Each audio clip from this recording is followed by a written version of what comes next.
English learner, welcome back to my channel.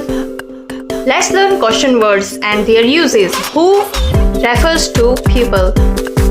What asks about things, ideas or action. Where inquires about places or location.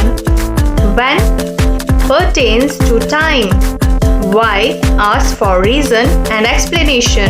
How covers manner, state or conditions. Which chooses between options. Whose inquires about possession. Let's see some examples. Who is your best friend?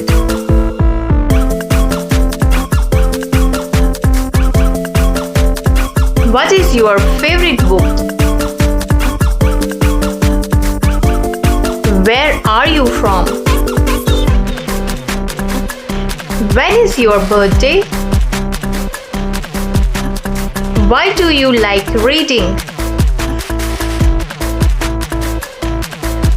How do you go to school? Which book do you prefer?